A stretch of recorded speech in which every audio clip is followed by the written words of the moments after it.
Muy buenas tardes a todas y a todos. Aquí a la casa de ustedes, a la librería Paulinas de Roosevelt. En nombre de las hermanas Paulinas, pues le damos la más cordial bienvenida.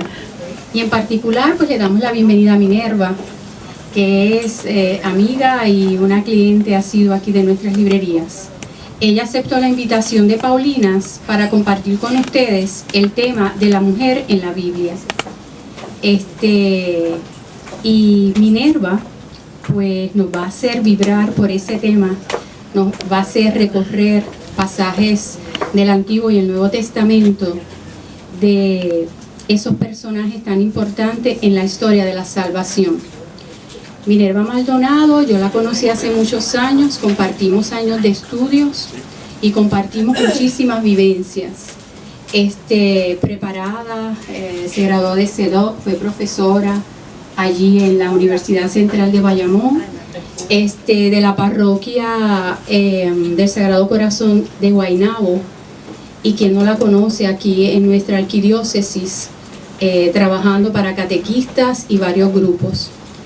Pero Minerva es una mujer bíblica, así que parte de lo que ella va a dar pues va a ser también su experiencia, porque ella es una mujer que ama la palabra, que la vive y por eso la comunica, como ustedes van a ver, con tanta fuerza. Nosotras las mujeres, con permiso de los hombres que están aquí, pues el Señor nos dotó de unos dones para ponerlos al servicio también de la humanidad.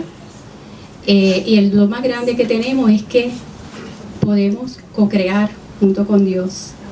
Las que tienen el don de la maternidad pues lo saben, pero las que no lo tenemos espiritualmente, y ese don pues se hace vivo a través del mundo de las relaciones, de un mundo de relaciones que sin la relación con Dios es imposible. Y eso es lo que Minerva nos va a comunicar hoy en esta tarde, esas mujeres que respondieron a ese proyecto de Dios, ¿verdad?, para la historia de la salvación. Minerva, gracias por estar aquí. Ella es una mujer con mayúscula, hija del Padre. Ella también es esposa del Espíritu Santo, ¿verdad?, y madre del Hijo. Ella fue hija, es madre y fue esposa, y ahora es hermana de todos los que hacemos parte de su círculo de relaciones. Así que disfruten de esta tarde y bienvenida, Minerva, y Dios te bendiga.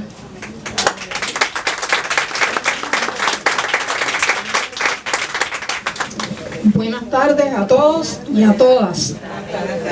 Que sepan que estoy feliz de estar aquí con ustedes. Por encima de mi debilidad, de los 75 años que cumplí hace un par de semanas y de los achaques que eso trae, pues por encima de todo eso, pues por la voluntad del Señor estoy aquí con ustedes. Amén. Pidiéndole a Dios pues que nos regale el Espíritu esta tarde. Voy a cantar una cancioncita. Esta canción como que se me ha quedado dentro porque es una canción, una poesía que escribió Santa Teresa de Jesús en el siglo XVI. Dejó la poesía, pues otros se encargaron de ponerle música más tarde. Les digo la circunstancia. Teresa quiere comunicarnos que se ha entregado toda al Señor. Y lo hace usando la analogía del trueque.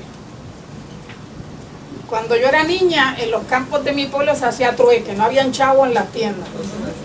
En el pueblo sí había chavos, se compraba con chavos, pero en el campo no, el campo era trueque. Y yo soy testigo de haber ido a llevar una cesta de huevos del país con una niña parienta al kiosco del barrio, una cesta grande, preciosa, y llevaba en un papelito la nena que quería la mamá que le dieran a cambio de. Y me acuerdo que decía una lata de carne, una lata de salsa y una que otra chuchería. Para mí, que todavía yo era pequeña, yo tenía unos 8 años, yo dije contra, como que eso es poquito por esa cesta de huevos. Esa cesta de huevos la van a vender en el pueblo, yo sabía cómo se compraban en el pueblo, que eran caros los huevos del país. Entonces yo vi que el señor de la tienda salió ganando. ¿verdad? Eso es un trueque, y normalmente en el trueque uno como que sale mejor que el otro, ¿verdad? Bueno, pues eso es lo que está diciendo Teresa, que ella hizo un trueque con el Señor, con Jesús, y ella salió ganando. Vamos allá. Si se me sale algún desorden de la garganta, perdónenme, que estoy toda vironda, pero la intención va. Ya toda me entregué y di, y de tal suerte trocado, que mi amado es para mí, que mi amado es para mí, y yo soy para mi amado. Canten ustedes. Que mi amado es para mí, que mi amado es para mí, y yo soy para mi amado. Cuando el dulce cazador me tiró y me dejó herida en los brazos del amor, mi alma cayó rendida, y teniendo nueva vida, de tal suerte yo he trocado, que mi amado es para mí, que mi amado es para mí, y yo soy para mi amado. Que mi amado es para mí, que mi amado es para mí, y yo soy para mi amado. Me hirió con una flecha enarbolada de amor, y mi alma quedó hecha una con su creador. Ya yo no quiero otro amor, pues a mi Dios me he entregado. Que mi amado es para mí, que mi amado es para mí, y yo soy para mi amado. Que mi amado es para mí, que mi amado es para mí, y yo soy para mi amado. Y ya toda me entregué y di,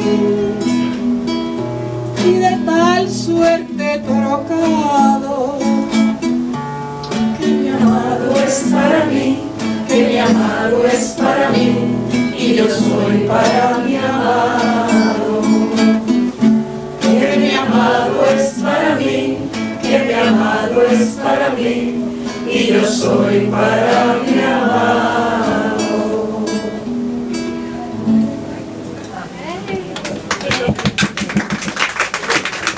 La canta Nidia Caro con la voz hermosa que tiene, pero le cambiaron la letra y aparece como un amor de un hombre y una mujer, y eso no vale. Eso no vale. Bien. Y nos ponemos en oración, se pueden quedar sentados en el nombre del Padre, del Hijo y del Espíritu Santo. Papá Dios, nuestro Padre amado, queremos decirte que estamos reunidos en nombre de tu Trinidad Santa, en el nombre tuyo, en el nombre del Espíritu Santo y en el nombre de tu Hijo Jesús. Jesús en un momento nos dijo que si te pedimos el Espíritu Santo en su nombre, tú nos lo das. Así que en el nombre de Jesús, tu Hijo amado, estamos pidiendo que derrames sobre nosotros, sobre cada uno de nosotros, tu Espíritu. En este momento, por favor. Que tu Espíritu nos inunde nuestro espíritu, para que podamos llenarnos de tu presencia, de la presencia de la Trinidad, Padre, Hijo y Espíritu Santo. Que nuestro espíritu vibre por la fuerza de tu Espíritu. Que de mi boca salgan palabras edificantes en tu nombre, y que mis hermanos y hermanas las reciban con la fuerza de tu palabra. Todo esto te lo pedimos a ti que vives y reinas por los siglos de los siglos. Amén. Del Padre, del Hijo y del Espíritu Santo. Amén. Yo he querido hacer como un panorama para que sepamos dónde estamos las mujeres en ese plan de Dios, ¿verdad? Porque saber cosas mías, cosas de las mujeres, pues si no sabemos para qué y el por qué, pues entonces nos podemos quedar un poco ahí como guindando en el aire. Donde primero se menciona lo femenino y la mujer es en el primer verso del Génesis. Génesis es el primer libro de la Biblia y en el primer verso está dicha la Trinidad. Lo que pasa que todavía el pueblo judío, que son los que recibieron esa palabra, no habían recibido la revelación y están escribiendo sobre la Trinidad y no saben lo que escribieron. Eso es lo que va a decir San Pablo, que su pueblo, el pueblo judío, tiene como un velo, dice, en su corazón. Y ese velo no los deja ver las cosas como son de Dios. ¿Por qué no se les cae el velo? Dice Pablo, en la carta a los Corintios, en la segunda carta de Corintios está. Dice Pablo que ellos, como no han recibido el Espíritu, pues entienden lo que es, él dice, la grama, la letra, lo que dice por encima, pero no logran penetrar lo que ese mensaje dice. Como nosotros tenemos el Espíritu, gracias a Jesucristo, pues vamos a entrar en ese primer versículo, ya leyendo que allí está dicha la Trinidad. Es el misterio que Jesús nos reveló. Y porque Él nos reveló, podemos ir para atrás y lo entendemos. ¿Okay? La enseñanza básica, que me gusta enseñarles los libros, no voy a leer de aquí, pero para que ustedes vean que hay que leer y buscar libros. Este librote es el Targum palestinense, del libro del Génesis. Yo tengo los primeros 5 libros de la Biblia que están traducidos del hebreo al arameo al español en este libro. A nosotros nos llegan los textos demasiado traducidos y se nos pierde el sentido, porque lo que está escrito en hebreo luego pasa al arameo, del arameo pasa al griego, del griego pasa al latín y del latín al español, y ahí se pierde un montón.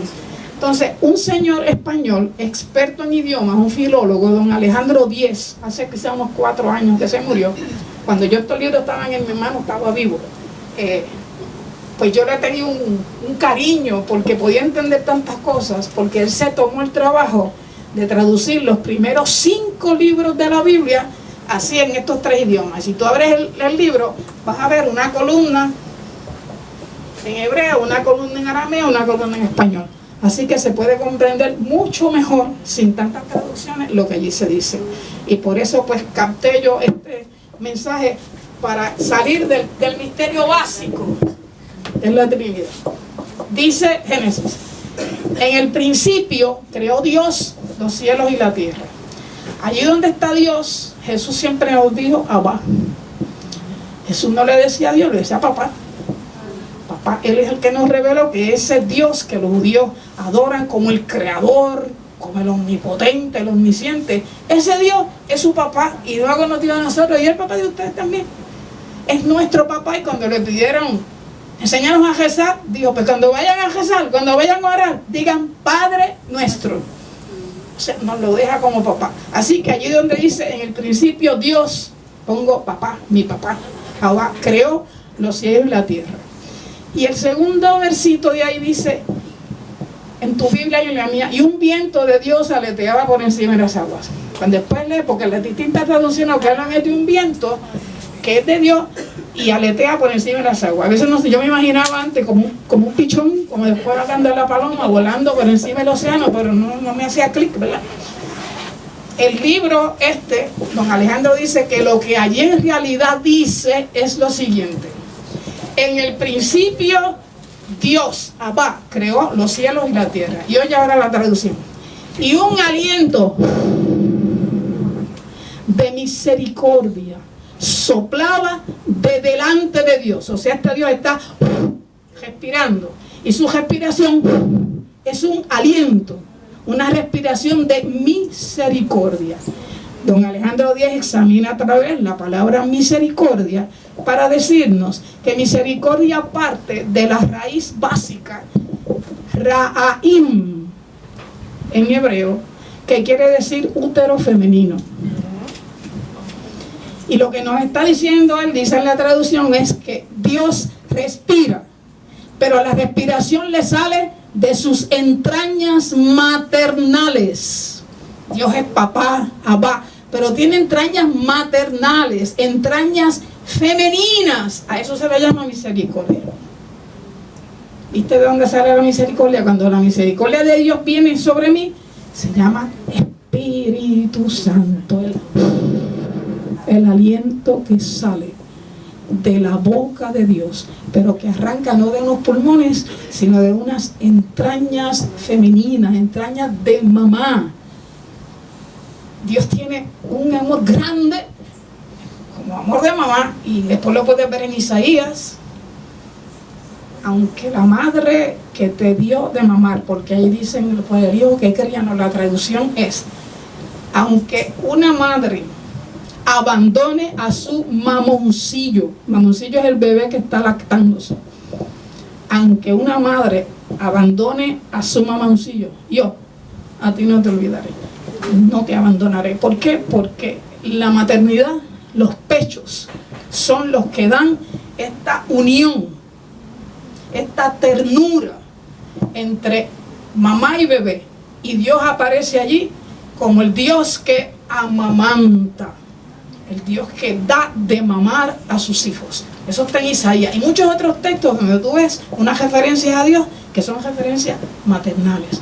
Por tanto, donde primero se habla de femenino, de mamá, es en el Génesis, y allí quien representa a esa figura materna es el Espíritu Santo. El amor de mamá. Lo siguiente que dice es, y dijo Dios. ¿Qué dijo? Hágase la luz, y la luz fue hecha. Por tanto, Dios respira y Dios habla con nosotros. Y cuando habló, ¿qué dijo? Palabra con poder, palabra eficaz, palabra que dice y hace. Dijo después, hágase los cielos, que aparezcan allí las estrellas y el sol y el lunes, y ahí no son. Y que aparezcan animales para el cielo, ahí están. Que aparezcan animales para la tierra, ahí están. Que aparezcan animales para el mar, ahí están. Lo que él dice, se hace. Es palabra eficaz. Y entonces, cuando lees Hebreos, carta a los Hebreos, en el capítulo 1, dice, de muchas maneras nos habló Dios en el pasado, por boca de sus profetas. Pero en este momento nos habló por boca de su Hijo. Y un poquito más para adelante, en el capítulo 4 dice, viva y eficaz es la palabra de Dios, más cortante que espada de doble filo, penetra hasta las junturas del alma y del espíritu, penetra hasta lo desconocido del humano, no se le escapa nada a la palabra de Dios. Por tanto, hoy estoy aquí diciéndote que palabra de Dios. Estoy intentando llevar la palabra de Dios. Y para eso Dios sabe que estudio, que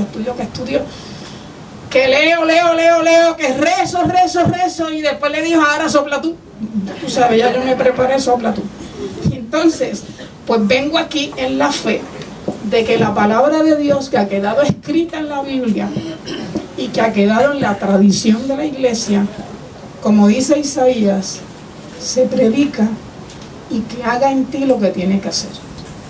Isaías dice, la palabra que sale de mi boca, el Padre dice, la palabra que sale de mi boca no vuelve a mí hasta que, como la lluvia y la nieve, haya remojado la tierra, la haya hecho fértil y que haga que se dé fruto para que coma el que tiene hambre y semilla para volver a sembrar. Hasta que no haga lo que yo dije que hiciera, no vuelve a mí.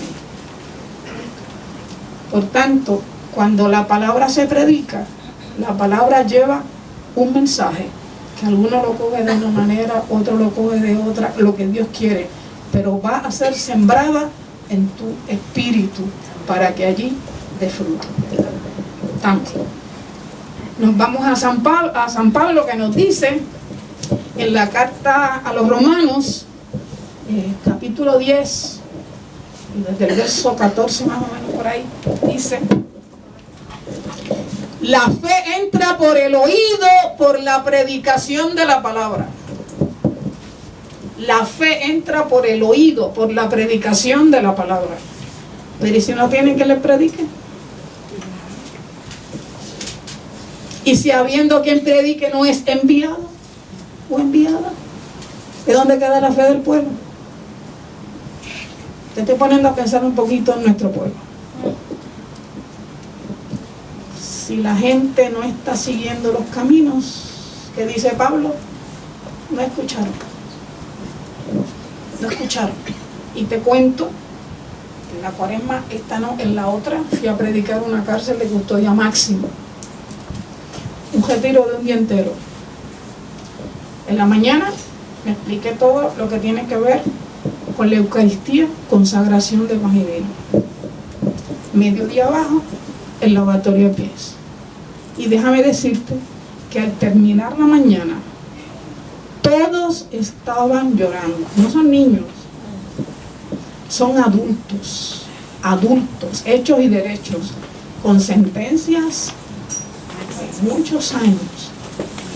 Y se me acercaban, vienen amarrados con cadenas en los pies y con las manos. Cuando llega la hora de sentarse y acomodarse, le quitan las de las manos, pero están atados. Y llorando, pero todos se me acercaban y escuchaba mucho. No nos dijeron. Lo que quiere decir que no han sido evangelizados. Y entonces ya tú sabes por qué caen lo que caen, si no han conocido al Señor. En la tarde, después que termine el lavatorio de pies, el joven a quien le acabo de lavar los pies, le digo: por favor, ayúdame a levantarme tú, porque estoy de rodillas, no me puedo levantar. Cuando me levanté, se me echó encima y llorando me dijo en el oído: usted no sabe la falta que a mí me hacía este lavatorio de pies. Llorando. Vi que entró el sacerdote y les digo: llegó el padre para los que se quieran confesar, y me dijo al que le acabo de lavar los pies: yo estoy sin bautizar. Le dije: no te apures, que vamos a hacer la catequesis. Y entonces escuchó ni yo, y había un montón sin bautizar. Le digo: bueno, pues entonces los que ya están bautizados y que han recibido la primera comunión, pasen. Yo no he hecho la primera comunión, ni yo. Y prácticamente casi todos ni habían sido evangelizados, no habían recibido catecismo. O sea, algunos que bautizaron, lo bautizaron y ya hay más nada. ¿Comprendes? Entonces nuestro pueblo tiene necesidad de gente que salga a predicar, pero que salga a predicar con formación, y para eso hay que formarse. Y a mí me encanta mover la gente para que se den cuenta que tenemos que aprender, pero no para saber mucho, sino para comunicar a los demás, porque hace falta que llegue la palabra. San Pablo, cuando habla en sus cartas, dice algo que lo oí hace poco, que como que lo comprendí. San Pablo está hablando de alguien que le informaron, un predicador en una comunidad que está hinchado porque predica bueno. Todo el mundo está encantado con la predicación de él. Dice Pablo: yo voy para allá. Y yo voy a ver si lo que dice es palabrería o si predica palabra de poder. Y la palabra que está en poder allí en griego es dinamis. Si es dinamita lo que está predicando. ¿Por qué? Porque la palabra del Señor es dinamita, que te tiene que entrar por el oído, iniciar un proceso dentro de ti para que, como la dinamita, explote y quite lo que no es de Dios. Para que entonces nazca en ti la fe verdadera. Lo que hace la fe, entra por el oído y entonces entra en un proceso de los magos auxiliaritos. Lo aprendí de Joseph Ratzinger, cuando era Joseph Ratzinger, todavía no era papa. Dice que escribió un artículo y se lo mandó un amigo para que se lo evaluara. Urs von Balthasar. El amigo le escribe criticándole el artículo y dice: Joseph, el artículo está bueno, Lo que pasa es que tú te crees que todo el que lee tus artículos o todo el que escucha tu predicación tiene fe. Eso dice que lo uso. Porque entonces, ¿cuánta gente está en la misa, en los retiros, en las actividades de la iglesia, y el que predica asume que tiene fe? Y dice, eso no es así. Hay gente que está ahí porque se yo que razona y no tiene fe. Entonces, la fe, explica Ratzinger, luego escribió un articulito que a mí me llegó, y esto te explico, dice, ¿cómo va el asunto? La fe va a entrar por una palabra predicada con unción. Alguien que cree en lo que te está diciendo, te lo está predicando. Y si tú eres tierra buena, entró por tu oído. Llega a tu cerebro. Allí tú la mueves, la piensas. Hay palabras que no te dejan dormir. A veces una palabra que te predicó alguien del evangelio te da tanta vuelta que no te deja dormir. Al fin, si dijiste que sí, que la quieres, pasó de tu inteligencia a tu voluntad. Y en cuanto llegó a tu voluntad, ahí donde se dice sí o no, si dijiste sí, empezó el proceso. Fíjate qué lindo.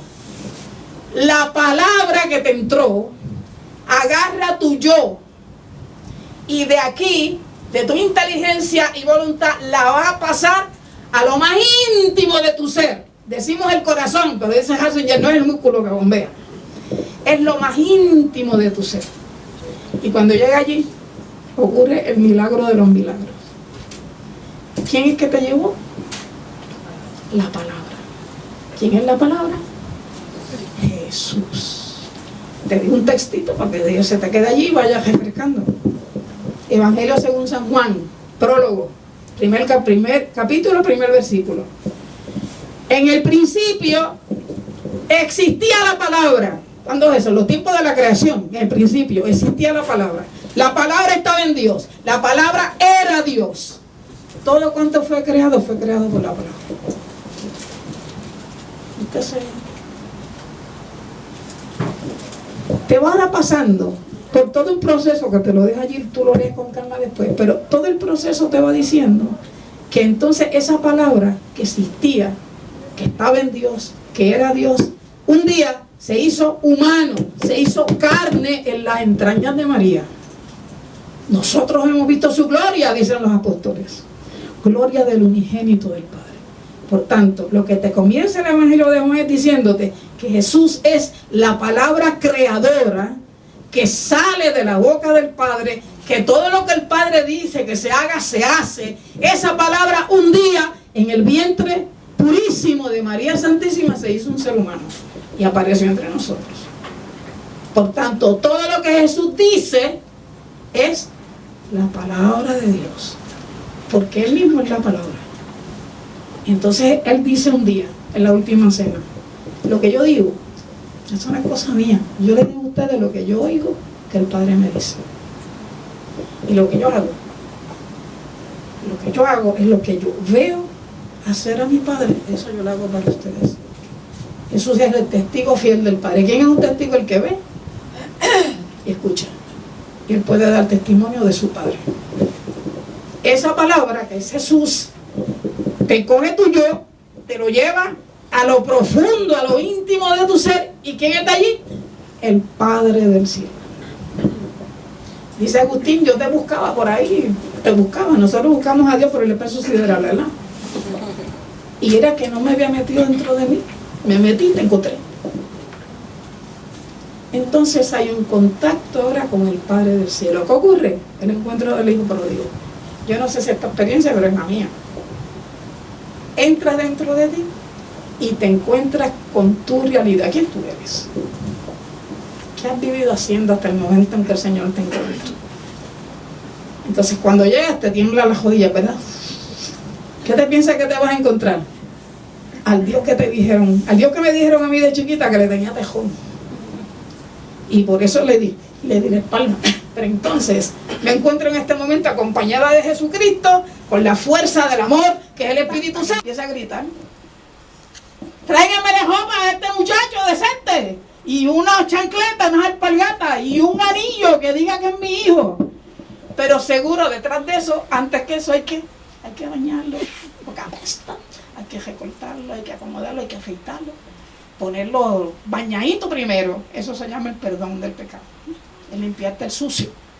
Luego viene la ropa, luego viene ese ternero que lo están engordando, o quizás cordero, para hacer, hagan fiesta, un banquete. Y lo próximo, música, música, busquen música, que este hijo mío estaba muerto y ha vuelto a la vida. ¿Oíste lo que dijo? Muerto. Y es que luego lees en otros textos y en los salmos que todo aquel de nosotros que se alejó del Padre del cielo está muerto. Y la tarea de Jesús, volvernos al Padre, reconciliarnos con el Padre. Esa es la tarea de Él, esa es su misión. Dios nos ama, Dios nos quiere, Dios no nos odia, Dios no se alegra con que estemos tristes o desgraciados. Dios quiere que volvamos. Nosotros no fuimos, no fue Él. Él quiere que volvamos. Tiene amor de mamá, amor de papá, y te está esperando con los brazos abiertos. Esa es la misión de Jesús. Nosotros los católicos muchas veces nos quedamos, y hablo de nosotros porque en las otras iglesias no sé, pero nosotros nos centramos en Jesucristo y no llegamos al Padre. Y eso Jesucristo no lo tiene contento. Yo soy el camino, ¿para dónde? Para la casa del Padre. Todo lo que Jesús dice, dice el Padre. Y nosotros nos hemos olvidado del Padre por mucho tiempo. Y también del Espíritu Santo. Últimamente como que se ha removido un poco. Pero nos centramos solo en Jesús y perdimos todo lo que Jesús nos ha dicho, que vino a redimirnos. ¿Qué es? ¿Qué se redime? ¿A quién se redime? Se redime a un esclavo por dinero. Y nos dice Pedro, ustedes fueron comprados, o no con chavos, fueron comprados a precio de sangre. Estábamos esclavos del pecado y Jesús nos ha liberado, nos redimió. ¿Y qué hizo la redención? Sacarnos de la cárcel para llevarnos a la casa del Padre. Todo lo que ha hecho Jesús por nosotros es para volvernos a la relación con el Padre. Ok, entonces, traje también esta encíclica de Juan Pablo II. Juan Pablo tiene tantas encíclicas que tiene un libro de todas las encíclicas juntas de este tamaño. Mira este gordo. Yo lo tengo. ¿Tú has leído alguna? El problema es que los papas santos de allá escriben y nosotros no nos enteramos. ¿Qué hace el Papa hoy? Lo que le dijo Jesús. Tú, una vez vuelto, confirma a tus hermanos en la fe. Y las encíclicas lo que hacen es actualizar el mensaje del Evangelio al día de hoy. Y entonces es una pena que no leamos. A mí me encantan, yo leo, pero las de Juan Pablo II me arrebatan. O sea, es que se me ha despertado un amor tan grande a través de que, pues viéndolo por televisión, porque nunca lo pude ver físicamente, y leyendo sus cartas.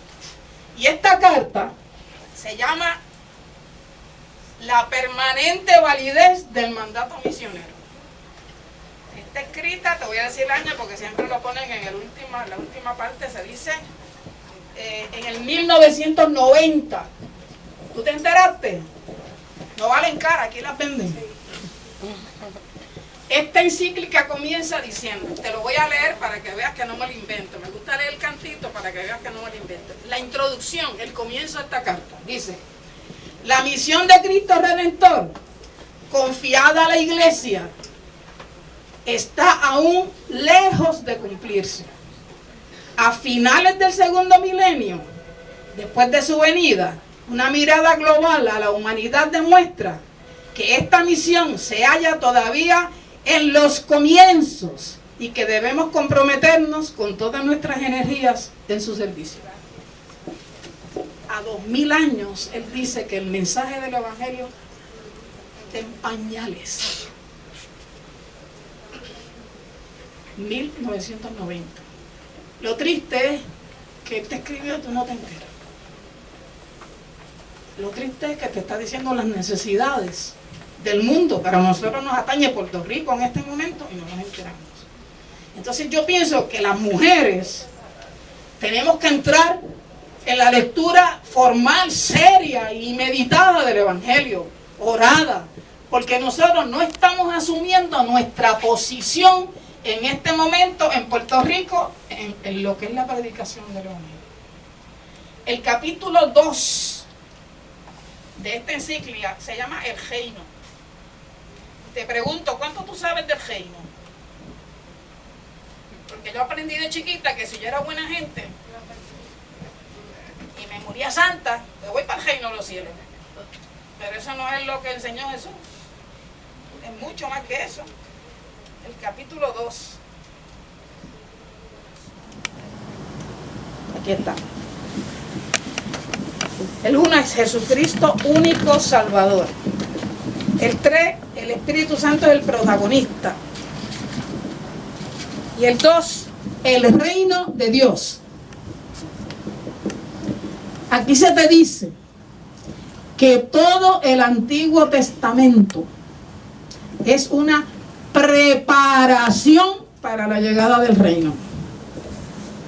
O sea, el sentido de toda la palabra escrita, la Biblia, 73 libros, está escrita en función del reino. El Antiguo Testamento, preparación del reino. Todo lo que dijeron los profetas, todo lo que pasó, es el reino preparándose. Nuevo Testamento, Jesús viene al mundo. La palabra de Dios se encarna. ¿Su tarea cuál es? Inaugurar el reino aquí y ahora. Y hace 2000 años dice el Papa que está en culero esto,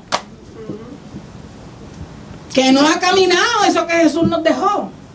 Entonces Jesús inaugura, quizás esa palabra te suena más, Jesús inaugura el reino aquí en la tierra, aquí y ahora. Y la tercera fase de la Biblia, o sea, la inauguración, vienen a ser los evangelios. Y luego la tercera parte, que ahí están los hechos de los apóstoles, las cartas de Pablo, de Pedro, de Juan y el Apocalipsis, es entonces la realización en la iglesia y la encomienda de Jesucristo a la iglesia. ¿Qué le toca a la iglesia? Anunciar el reino. ¿Tú te has enterado?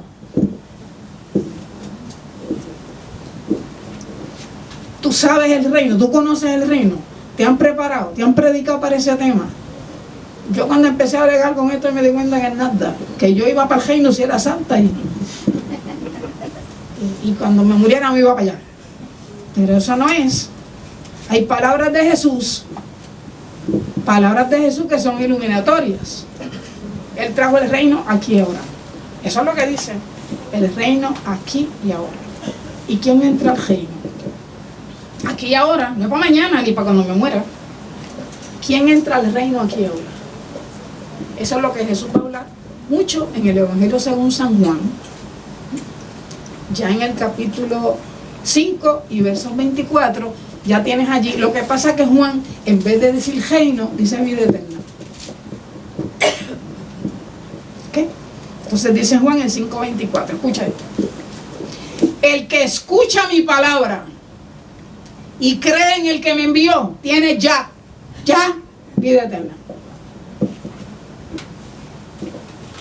Por las traducciones se nos altera la cosa, porque allí dice vida eterna, pero en el mío, la Jerusalén no dice vida eterna, tiene vida, y la vida está escrita con minúscula. Y entonces uno lee eso y uno como que se queda. Pero gracias a Dios aprendí un poquito de griego. No te creas que ese griego, son un poquito, con unos cursitos, lo puedo leer y lo puedo buscar en el diccionario. Entonces busqué la palabra que está allí por vida, y la palabra que está es Zoe, Z-O-E. Busqué Zoe en el diccionario y dice vida eterna o vida divina, a diferencia de bios, que es biología, que sería pues la vida que tienen los animales, que tiene la vegetación. Bios, diferencia de Zoe. El que escucha mi palabra y cree en el que me envió tiene aquí vida eterna. Y oye lo que dice, que el otro que sigue, y no pasará por el juicio. Hay un juicio anunciado para todos, ¿verdad? Pero el que escucha la palabra de Jesús y cree en el Padre que le envió, tiene vida eterna aquí ahora y no pasará por el juicio. Entonces esas son buenas noticias. ¿Por qué? porque ya pasó de la muerte a la vida. Aquí ahora, pasar de la muerte a la vida. Eso no lo dijo Pedro, no lo dijo Pablo, lo dijo Jesús. ¿Qué es la diferencia? Que te doy un consejito. Los evangelios son 4. O los sacas aparte y todos los días lees. Por ejemplo, agarra el de Mateo, que es el primero, lee hoy hasta aquí, orando, ¿no? Mañana, de aquí hasta otro poquito, pasado, desde ahí de donde terminaste hasta que acabes Mateo. Después coges Marcos, después coges Lucas y después coges Juan. O sea, que vayas empapándote de la palabra que te decía Hebreos. Antes nos habló Dios por boca de los profetas, pero ahora nos habla por la boca de su Hijo. Por tanto, los evangelios lo que tienen es lo que salió de la boca de Jesús, las citas directas. Y hay una Biblia que se llama Navarra, que esa tiene las citas directas de Jesús en rojo, para que no se te escape la palabra de Jesús. Cuando ya tienes todos estos elementos, pues entonces vamos a entrar ahora en otro tema.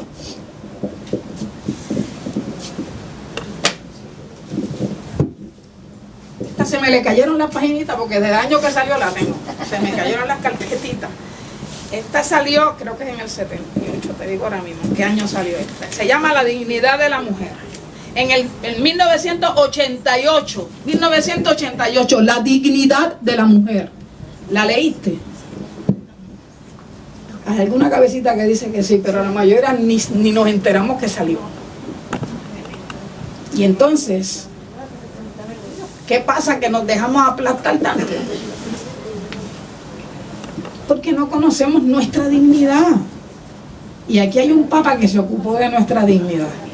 Pero si no te explican, si no sabes, pues no puedes decir unas cosas, ¿verdad? Y entonces, aquí hay, la primera mujer que se menciona, vimos en la Trinidad, había ya el Ruá, ¿eh?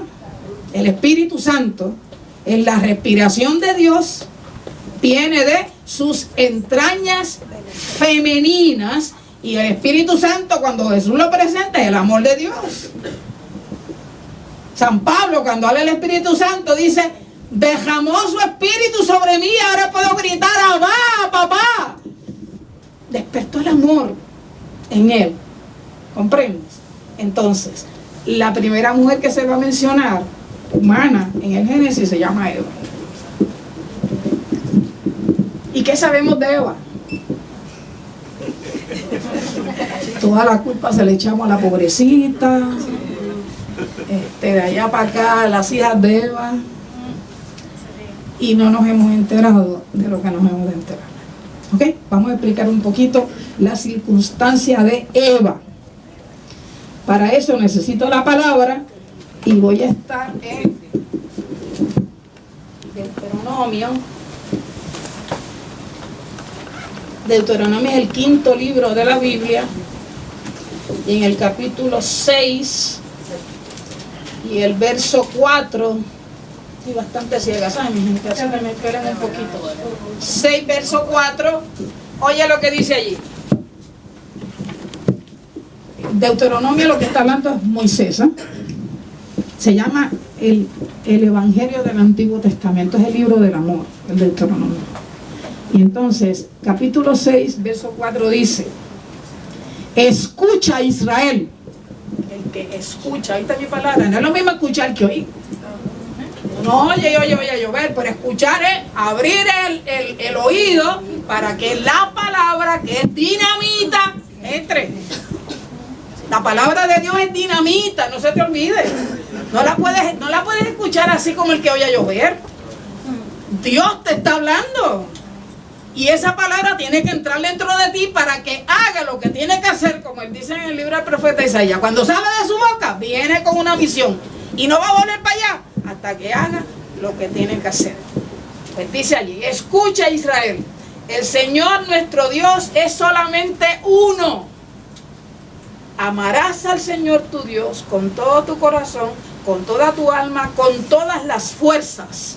Las palabras que hoy te digo quedarán en tu memoria. Se las inculcarás a tus hijos y hablarás de ellas estando en casa y yendo de camino, acostado y levantado. las atarás a tu muñeca como un signo, serán en tu frente una señal, las escribirás en las columnas y en las puertas de tu casa. Primer mandamiento, ¿cuál es? No hay más que un solo Dios, y a ese Dios lo amarás con todo tu ser, con todas las fuerzas de tu alma, con todo tu corazón, con todo lo que tú eres. A Él le amas. Y si tú desobedeces ese mandamiento, estás pecando contra el primer mandamiento, y ese es el pecado original. Vamos a ver entonces al rey más famoso que ha tenido Israel, Salomón. Está en el primero de Reyes, el primer libro de Reyes, en el capítulo 11. Te lo quiero leer porque son palabras que tienen que quedar ahí en el primer libro de Reyes. ¿Quién es Salomón? Es hijo de David. Y es el rey más sabio que conoció Israel. Y que cuando va a ser puesto, elevado como rey, pidió. ¿Qué pidió? Dios le dice que quiere. Pidió sabiduría. En una Biblia que yo tengo dice que cuando dice sabiduría, lo que pidió es la capacidad de escuchar para poder discernir. Eso es lo que pidió. Y Dios se lo dio. Pero pasa que Salomón, mira lo que hizo. Capítulo 11, primer libro de Reyes.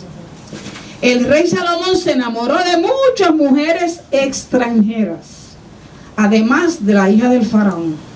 Se enamoró de moabitas, amonitas, edomitas, fenicias e hititas, de las naciones de quienes había dicho el Señor a los de Israel. Escucha el mandamiento: no se unan con ellas ni ellas con ustedes, porque les desviarán el corazón hacia otros dioses.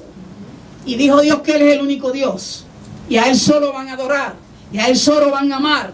Pero Dios me había prohibido a los israelitas, y muy especialmente a los reyes, que no se junten con mujeres extranjeras, porque ellas van a conseguir que ellos empiecen a adorar otros dioses y los van a sacar del camino del Dios verdadero. Pues aquí está Salomón haciendo lo que le dijeron que no hiciera. Salomón se enamoró perdidamente de ellas. Tuvo 700 esposas y 300 concubinas. Más que mira. Y así, cuando llegó a viejo, sus mujeres desviaron su corazón tras dioses extranjeros. Su corazón ya no perteneció por entero al Señor, como el corazón de David, su padre. Y Salomón siguió a Astarte. Vamos a ver quién es Astarte. Es la diosa de los fenicios, Amalcón, ídolo de los amonitas.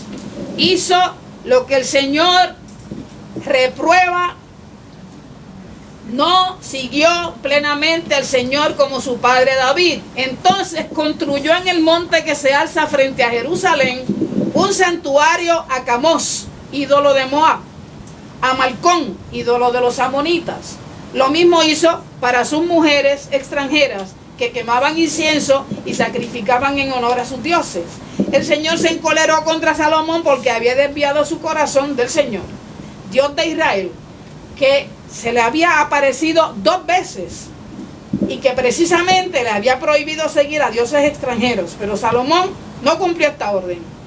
Entonces el Señor dijo: por haberte portado así conmigo, siendo infiel a la alianza y a los mandamientos que te di, te voy a arrancar el reino de tus manos para dárselo a un servidor tuyo. Ahí tienes el pecado original. ¿Por qué te digo eso? Porque vas a ver ahora la narración de lo que pasó en el jardín, que se narra en el capítulo 3 de Génesis. Si tú entiendes, si tú sabes esto, ahora tú sabes qué es lo que está diciendo Génesis 3. Porque no nos explican, y entonces ponemos a la pobre Eva, bendito sea Dios. Vamos a ver qué dice allí. Génesis 3 se escribió, escucha, para educar a los reyes de Israel, partiendo de la experiencia de Salomón. Porque cuando un rey se desvirtúa, cuando el rey sigue el camino que no es, ¿qué hacen los súbditos? El que lo que la cabeza hace, por ahí va, lo sigue el pueblo, ¿verdad? Y no se aprende lo de Jesús, que es la cabeza de la iglesia. Para que veas que es todo lo contrario. O sea, todas estas cosas te van a servir para entender qué cosas pasan. Pues entonces fíjate aquí, comienza hablando de Génesis 3 con la serpiente. ¿Por qué? Porque Faraón se casó, la primera mujer casada con él es una mujer de Egipto. En Egipto se adoran serpientes. Y el faraón tiene una serpiente aquí en la tiara, en su corona, una serpiente enjollada. Todas las tribus cananeas que estaban ahí cuando llegaron los judíos adoran serpientes. Y entonces, si te fijas, ¿con quién es que se juntó Salomón? Se juntó con la hija, se casó con la hija de Faraón, y después con mujeres de todas las tribus, tiene 1000. Y entonces todas esas mujeres adoran serpientes. Y entonces la serpiente es la que llega al jardín a hablar. ¿Con quién empezó a hablar? Con Eva. ¿A quién representa Eva? Representa a la mujer, pero no a la mujer cualquiera. A las mujeres adoradoras de dioses extranjeros y adoradoras de serpientes. Ella está familiarizada con la serpiente. Ella representa eso. No a la mujer creyente, no a la mujer que está en el Señor, que por eso está prohibido que se casen o se junten con mujeres extranjeras. ¿Por qué? Porque los van a arrastrar a adorar dioses. Y entonces ella representa a la mujer extranjera, adoradora de dioses y adoradora de serpientes. Por tanto, en familiaridad con la serpiente. Y la serpiente viene a hablar con ella, son panas fuertes. ¿Comprendes? A diferencia de la mujer creyente. Dice entonces, la serpiente era el más astuto de los animales de cuantos el Señor Dios creó. O sea que la serpiente, ¿quién la hizo? Dios. Pero las serpientes hablan. Eso es una fábula. Cuando los animales hablan, es una fábula. O sea, están poniendo un animal representando a alguien. ¿A quién representa? Al demonio. Y el demonio es una serpiente. El demonio es un ángel de luz. No es ese diablo prieto que ponen ahí con cuernos y un jabo y un tridente. No, es bello y hermoso, con una inteligencia que es capaz de arrastrar al rey Salomón, no menos, al sabio rey Salomón, que tiene unas decisiones en la palabra. Dice, wow, inteligencia. Pero a él lo enredó el demonio por medio de la serpiente. La serpiente lo personifica. ¿Qué quiere el demonio? ¿Qué quiere el demonio aquí ahora? El demonio busca dividir. Eso es lo que quiere decir su palabra. Diablo es el que divide. ¿Y qué quiere hacer? Te quiere poner en contra del Dios creador. Quiere poner en contra del Padre Dios. Y entonces inicia el diálogo. Los estudios de hoy dicen que nosotros hablamos, qué sé yo cuántos miles de palabras en el día, y los hombres unas poquitas. No sé si son cuántas. Si hay estudios serios de estudios, nosotros somos... Pues entonces, eso nos tiene que nosotros poner en guardia, que la serpiente lo sabe, es pana fuerte de Eva, porque Eva es adoradora de serpientes, y entonces inicia un diálogo con ella. Si hablara con una creyente, ¿se daría este diálogo?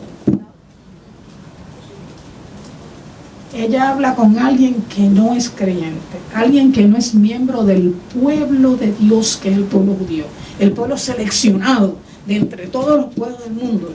Y como dice Dios, te seleccioné, está en Deuteronomio 4 también, te seleccioné no porque seas el más grande de los pueblos, el más rico, el más poderoso, te seleccioné por amor, te he escogido para que de ti salga la luz que alumbra a las naciones. O sea, el propósito de escoger este pueblo es prepararlo. Dios lo va a preparar para que un día de ahí salga la luz para las naciones. Se llama llama Jesucristo. De ese pueblo. Pero entonces, observa tú que cuando el demonio le dice, siempre que el diablo habla, dice mentira, ¿sabes? Cuando haya citas en la Biblia que el diablo está hablando, pon la oreja, que el diablo tiene doble lengua, es serpiente y tiene doble lengua, y dice mentira. Y entonces dice, con que Dios les ha dicho que no coman de ningún árbol del jardín. ¿Es así? No es así. Dios dijo que de todos menos uno, el del bien y el mal, el árbol del bien, conocimiento del bien y el mal. O sea, ella le dice, no, él no dijo eso. Él dijo más que de uno, pero dijo que ni siquiera lo toquemos. Eso está añadido, eso Dios no lo dijo. Entonces, cuando tú miras Génesis 2, cuando Dios está creando, yo no sé si lo has leído con cuidado, pero a nosotros cuando nos da la catequesis de chiquito, nos dicen unos enredos, mezclan una cosa con otra. Entonces, Génesis 2 dice que Dios primero creó al varón. Dice que no había nada, todo estaba seco, y crea al varón, porque agua estaba saliendo de abajo de la tierra, un manantial, y crea al varón. Le insufla su espíritu y viene a ser un ser vivo. Ahora lo pone en el jardín, a él. Le crea animales, vio que había árboles de todas clases, hay piedras preciosas, hay aquello es el paraíso. Pero está solo. Oye eso, cuando lo leas. Adán está solo cuando Dios le dio el mandamiento. Eva no está creada. Léelo para que veas. A él lo crea, lo lleva al jardín, ahí le pone animales, le pone el nombre, y entonces ve Dios que nada como que le contenta. Y entonces Dios, yo le voy a hacer una ayuda adecuada. Entonces es que lo duerme y le saca la costilla y hace a su compañero. Pero ella no había recibido el mandato. El mandamiento se lo dieron a Adán. ¿Comprendes? Quiere decir que ella es alguien desconocedora de los mandamientos de Dios. Cuando el demonio habla, Adán estaba por allá perdido. No, Adán estaba al ladito de Eva. Cuando el demonio empieza a hablar, él estaba escuchando. Ella es la que habla. Dice que le pareció bueno, le pareció bien el fruto ese y le dio un ñaqui, como decimos acá. Ella no habló nada con Adán. Ella mordió y le dio, y se lo comió. ¿Qué tenía que haber dicho? A mí me dio el Señor un mandato que yo no puedo comer eso. No te atrevas, no te lo comas. No. La pasividad asintió que ella comiera y él comió.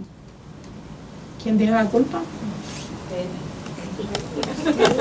Dice el Papa que tienen los dos la culpa. ¿Ok? En la dignidad de la mujer dice que en el papel que se le ha asignado a los dos en este texto, los dos son culpables, hombre y mujer. Ahora, a la pobre Eva le echaron la culpa. Leí yo un momento una cita de un teólogo que luego acabó apóstata, Tertuliano. Decía, mujer, tú debes andar vestida de luto, con tu cara cubierta todos los días de tu vida, porque tú fuiste la culpable de que el hombre pecara. Tú fuiste la culpable de todo este revolú que trajo como consecuencia esto. Y tú fuiste la culpable de que Jesucristo muriera en la cruz. Tú. Eso está escrito, yo lo leí el otro día. ¿Qué quiere decir? Que se tiró toda la culpa contra la mujer, cuando la culpa es de los dos. La culpa es de los dos. Pero entonces esa fue consecuencia del pecado que dijo Jesús: Él te dominará. Tú parirás con un dolor tus hijos y Él te dominará. Y eso es lo que vemos hasta el día de hoy. Y yo no sé, miren lo que pasa en Puerto Rico, no hay que ir muy lejos. Como el varón que no tiene a Dios, porque es el que no tiene a Dios, el varón que no ha sido evangelizado, se vuelve opresor, maltratante y hasta asesino de su mujer, de su pareja. ¿Y quién se lo aguanta? La que no ha sido evangelizada y no ha conocido a Jesucristo. Y lo primero, que se casan de cabeza con alguien ahí porque es lindo, tiene los ojitos chéveres, buena, él tiene chavo y tu Dios ahí está preparado y voy a vivir bien. Pero fe, buscó. Y uno se llega luego a la sorpresa que a los 2 o 3 meses llegan las pelas, las escarpizas, los malos actos, los insultos. Para entrar en los caminos de Dios, los dos tienen que conocer a Jesucristo. Los dos. ¿Y qué tenemos hoy?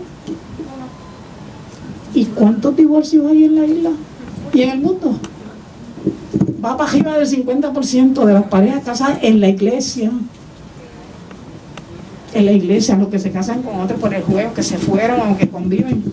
O sea, la relación hombre-mujer está mal. ¿Qué falta? Dios. ¿Y qué le falta a alguien para que pueda creer? Que alguien predique. No más nada, eso es lo que dice la palabra. Que predique la palabra de Dios, que enseñe la palabra de Dios, para que la mujer recobre su dignidad y el varón recobre la suya. Porque cuando el varón oprime, daña, lastima, él también se denigra. No está dando el grado de varón de Dios. ¿Estamos? Bien. Vamos entonces a la otra parte.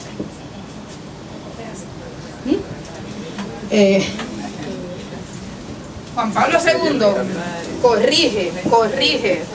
Oye esto, que como no nos enteramos, Juan Pablo II corrige. Escucha, está esto aquí. La descripción bíblica del pecado original en el Génesis 3, en cierto modo, distribuye los papeles que en él han tenido la mujer y el hombre. A ello harán referencia más tarde algunos textos de la Biblia, como por ejemplo, la carta de San Pablo a Timoteo.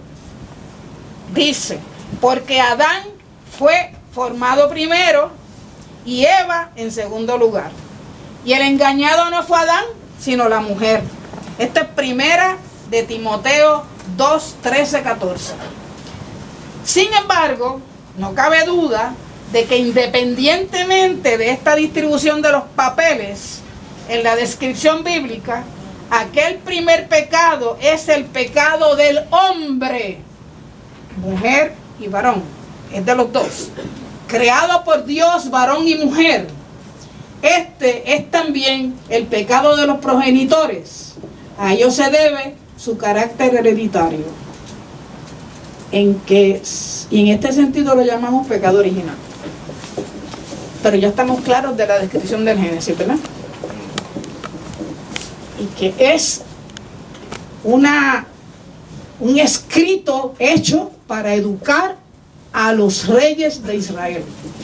Que no le pase lo que le pasó a Faraón, que un rey se trepa y entonces llegan las ofertas y los engreimientos y le echan incienso y lo trepan. Le pasa a los gobernadores y le pasa a los senadores y le pasa a todos los que tienen puestos públicos. Entonces tienen que estar muy sólidos para que no se desvíen. No solo en asuntos de mujeres, en asuntos de corrupción, de chavos. Porque entonces le llegan las ofertas para sacarlos, para perderlos. Bien, entonces, detrás de esta mujer vamos a poner a María, que es la mujer ahora, contraste, todo lo opuesto de Eva. Y a María la vamos a conocer antes que nada en la anunciación, que quizá se nos pierda lo que está diciendo el ángel, qué sentido es el que tiene. La anunciación está en Lucas, en el capítulo 1 y verso 26.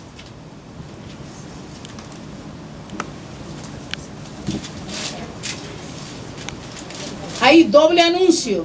Primero se anuncia a Zacarías, sacerdote del templo, esposo de Israel, esposo de Isabel, la parienta de María. Y entonces tenemos que tener unos detalles para comprender qué es lo que está pasando. A Zacarías el ángel le anuncia en el templo. ¿A dónde le anuncia María?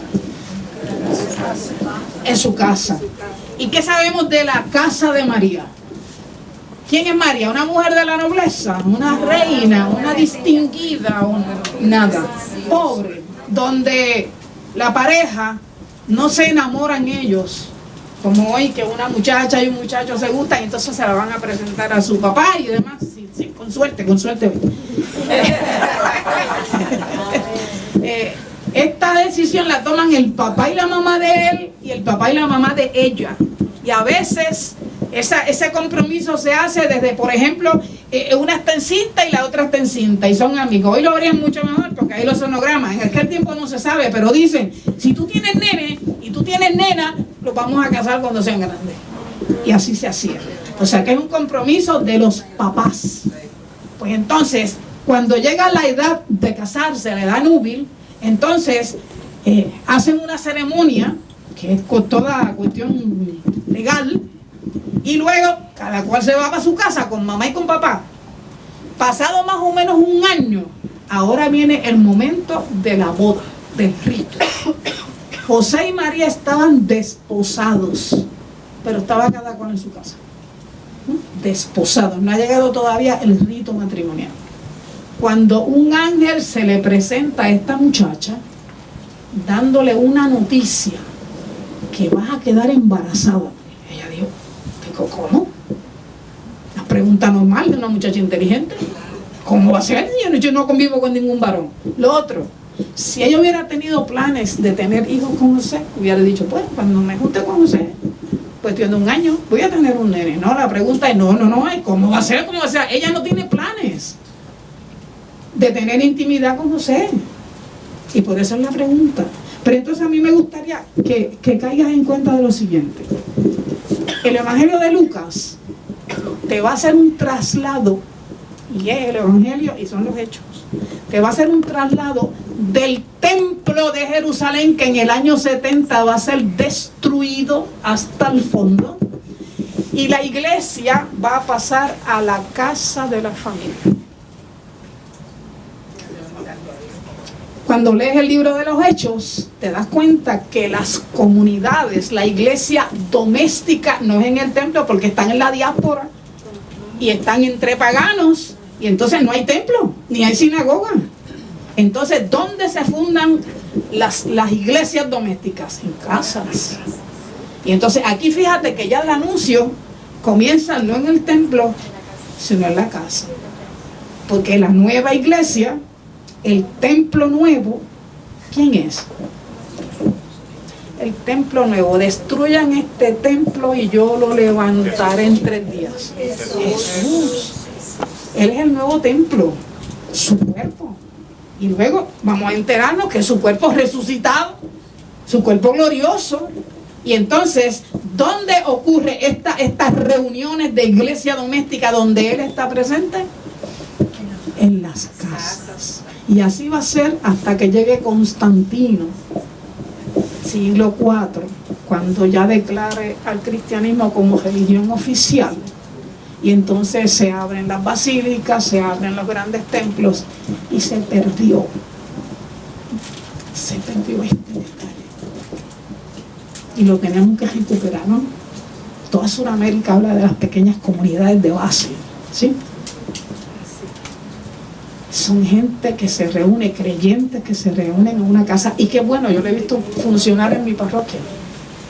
Se reúnen un día en la semana en una casa. Y el domingo vamos todos a adorar al Señor al templo. Pero la experiencia de la fe se va a adquirir en las casas que normalmente la dirigen mujeres. En las casas esas las dirigen mujeres. Hay casos como por ejemplo el de Filemón, que hay una carta de San Pablo a Filemón, que allí en casa de Filemón se reúne la gente, allí hay una iglesia doméstica. Pero Hechos de los Apóstoles te va a hablar de otras mujeres, que a nosotros ni nos dicen. La cosa empezó con María, pero las mujeres que están en Hechos de los Apóstoles son muchas. Y no nos enteramos de que hay un montón de mujeres ahí fajadas, trabajando para que la iglesia doméstica nazca. Yo te voy a hablar de tres mujeres que se nombran Pablo. El último capítulo de la carta a los Romanos, capítulo 16, el capítulo comienza hablando de una tal Febe. Y esa Febe es de Cencreas, Cencreas. Y Cencreas está al norte de Atenas, en Corinto, en el lado este. ¿Y qué dice en la carta? Dicen que esta era una carta aparte, el capítulo 16 era una carta aparte, que la mandó Pablo cuando Febes llevaba en sus manos la carta a los romanos a las distintas iglesias.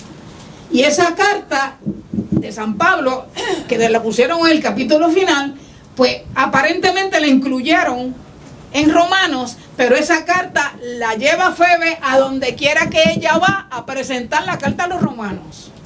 Y escuché del padre Mondragón, el que viene aquí para San José de Villacaparra, no tengo la referencia bíblica, pero él dijo en la clase que a Febe le tocó presentar en las distintas iglesias regadas por el imperio. A ella le tocó llevar la carta, leer la carta y explicarla. Y esa es la carta más difícil de San Pablo. ¿Y quién le explicaba? Una mujer. Febe. Y otra más, Priscila, la menciona también San Pablo, de que cuando él llegó a Corinto, Pablo llegó a Corinto y llega sin nada, como llega él, con los trapos que llega puestos, se encontró con una pareja. Y bien curioso, mencionan primero el nombre de ella que el de él. Ella se llama Priscila. En algunas partes aparece como Prisca.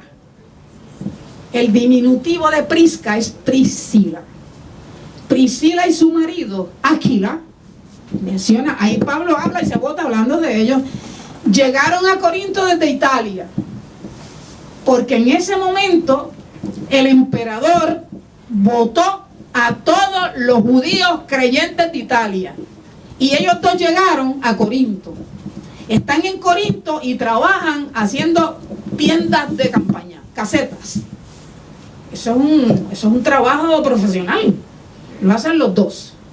Cuando Pablo se encuentra con ellos, ellos le dieron acogida a Pablo. Y en la casa de Priscila y Aquila hay una iglesia doméstica. Eso es Hechos de los Apóstoles. Acogida del apóstol, acogida del misionero. Y luego ellos son, ¿quién es Priscila?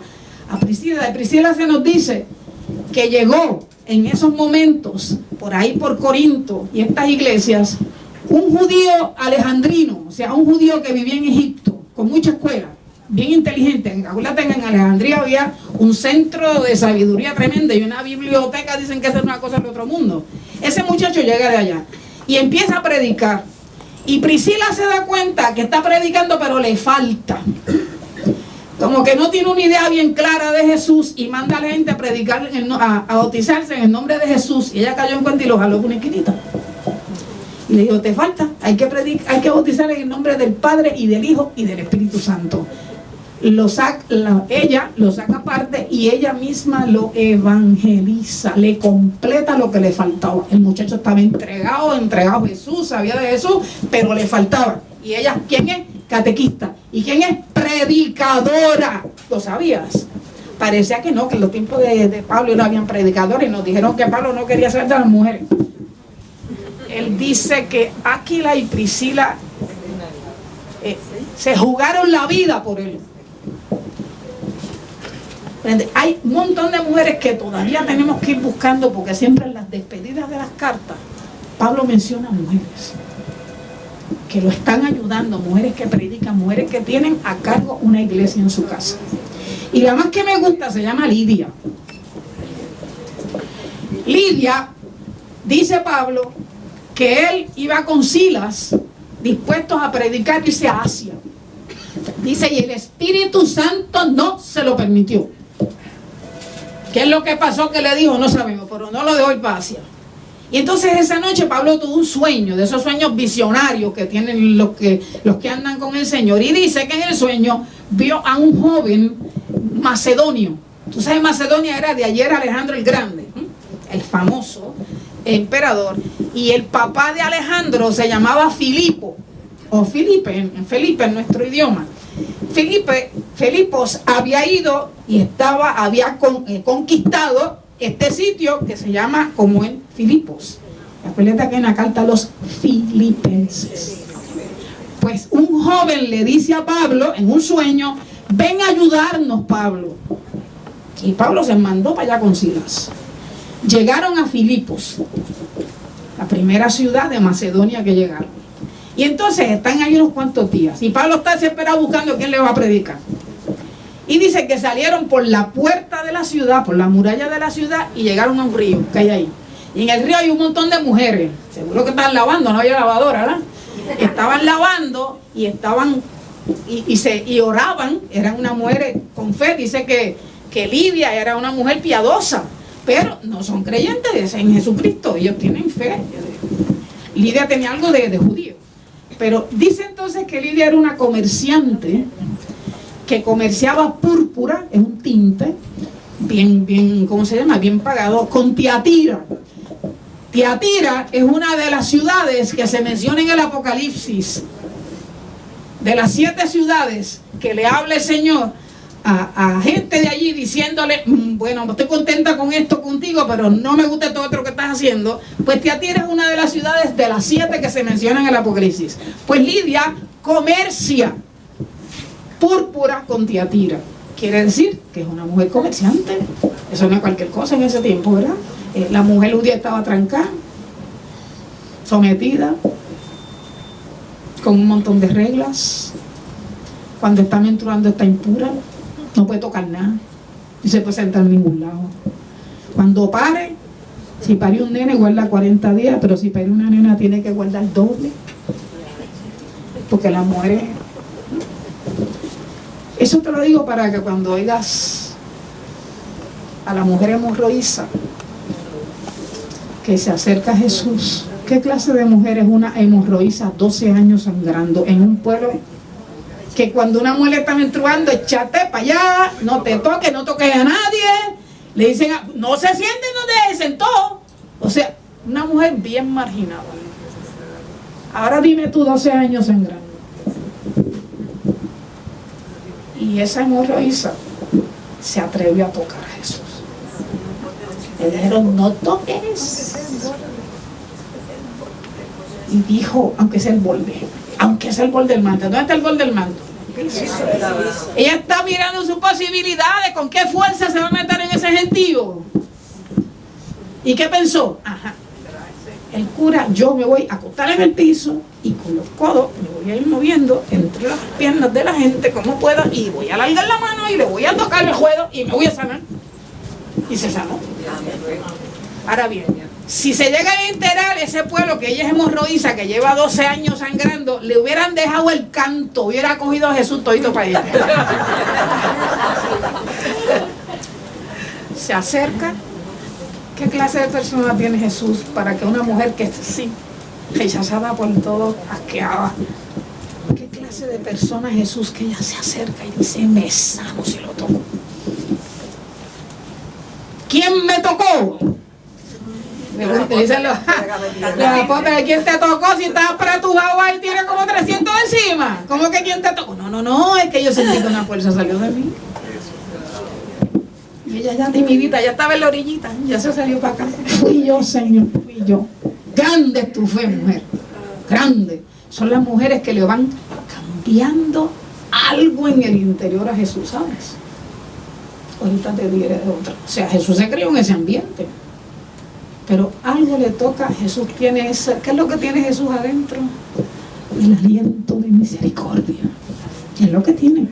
Cuando resucitó, ¿dónde se presentó? Evangelio de Juan, a los apóstoles. Se dejó todo. ¿Qué dijo? Paz con ustedes. Otra vez, paz con ustedes. ¿Y por qué? Porque aquellos iban reculando y Jesús podía ver lo que tienen dentro. Lo menos que tenían era paz. Han muerto el miedo. Y dijo: como mi Padre me envió, ahora yo les envío a ustedes. Fíjate que es el envío. De allá me envían, yo envío. Sopló sobre ellos.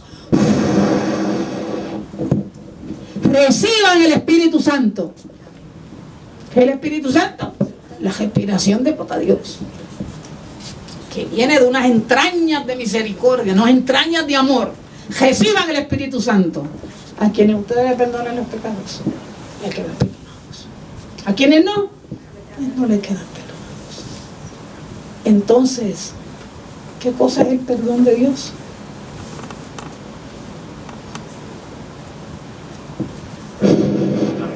La misericordia de Dios viene sobre nosotros para arrancarnos del pecado que nos tiene esclavizados. Es la misericordia, es el amor que Dios nos tiene. Y eso mismo tiene Jesús. Y cuando Jesús respira, ¿qué respira? Espíritu Santo, misericordia de Dios.